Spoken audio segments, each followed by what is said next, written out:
All right, it's Earth Day today, a chance to raise awareness about the environment. And to celebrate the natural wonders of the world. Like Mount Everest, the highest peak in the world, and just one of the 7 mountains climbed in record time by our next guest, Vanessa O'Brien. Welcome. Thank you so much for joining us. Thank you very much. Long journey for you to get here. We were just reviewing it. But now I want to get this right. You broke the record as a woman for climbing 7 highest peaks on 7 continents, as well as walking to both poles, and that's called the Explorer's Grand Slam. Is that correct? That's right. Okay, but now you started mountaineering only 3 years ago, which I think is just incredible. So what made you so interested in this? That's right. So for me, it was really the recession that took me out of a job, and I was looking for something that was goal-oriented. And someone suggested, how about Mount Everest? And I thought, oh my God, you know, this is ridiculous. I could never do this. I know nothing about mountaineering. And then I just thought about it, and I couldn't get it out of my head. And I went and I learned as much as I could about Everest and about mountaineering. I went and I took a mountaineering course in New Zealand. I was living in Hong Kong at the time. And I just learned as much as I could, and then I applied those skills, ironically, on Everest. And my first time up, I failed in that I wasn't able to get to Camp 2, which was my goal. I got involved in an avalanche and became very hypoxic and very ill with pulmonary edema. Had to come down, and but that taught me a very important lesson, which was that what I was about to take on was bigger than what I expected. And I went back and I changed my training. I changed everything that I needed to know. I went and I accumulated that knowledge.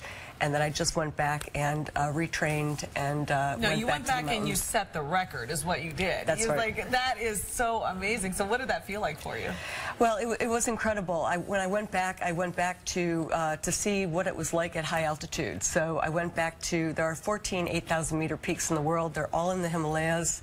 I went back to number 14 and number 6. I was able to do those 2 back to back. That showed me I was ready for Everest. And then I did do Everest back in May 19th of 2012. There were 10 deaths that year, that day, in fact, which was the 4th highest on record. And then I learned about something called the 7 summits, which was climbing the 7 highest peaks on the 7 continents. At that point, I thought, literally, it's all downhill from here, because you know, that is the highest. Because you broke the record for a woman. How do you walk that fine line between keeping yourself safe and healthy enough to finish, and also for record time, because you're really trying to go as fast as you can, but trying to stay safe as you can. So how do you do that? Yeah, I mean, you know, the mountains have a certain time when they can be climbed. So Everest, for example, has a certain season. It's now, in fact, April and May, and that's because the jet streams move over, which allow a climbing period in Nepal in May. There's another time that opens up in the fall.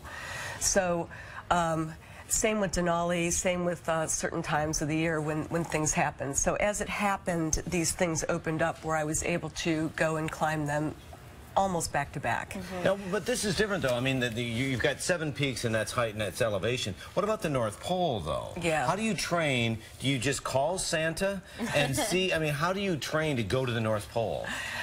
Well, they're very different things. So the North Pole and South Pole are more about endurance, which is very different than high altitude. High altitude, your training is more cardiovascular. You don't want as much muscle because... Is that why you're training on the beach here? Okay, so yes, on the beach is training. What I'm doing there is simulating pulling a tire, which is simulating pulling a sled, which is what we do on the North and South Pole. This is over in Revere Beach outside of Boston. In this case, I'm pulling maybe 75 pounds, and I'm using the sand as friction. How long will you do that in a training session? Do you do that for hours? Whoa, look at that. Probably 3 to 4 hours, because what I need to do is I need to build up something that will ultimately be 8 plus or minus 8 miles, because we'll be doing probably 10 to 12 miles in a day, on an actual day. Well, now, Vanessa, you just mentioned that you're from, you were in Boston in that footage, and you're actually from Boston. Can you tell us how you found out the news of the bombings last week? Yeah, so what happened was we had reached the North Pole the day after the bombings, but we didn't know about the bombings because there's no communications. So I had brought the Red Cross flag with me to the summit. Well, I say summit, but to the North Pole. Oh wow, look at it. And this was the Red Cross of Eastern Mass. And when we got back to Borneo and then took the helicopter and then a plane over back to Spitsbergen, was the first time I saw the press. Now, the press was all in Norwegian, which is not my native tongue. All I could read was 2 words, and that was Boston Marathon, and I could see the depictions of these horrid pictures of the day. And I just picked up the phone and tried to call my husband and find out what had gone on. And he was the first to tell me what had happened, and it was just awful. Yeah. And it happened the day before. I just can't even imagine, because if I were in Boston that day, I would have attended that event. Sure.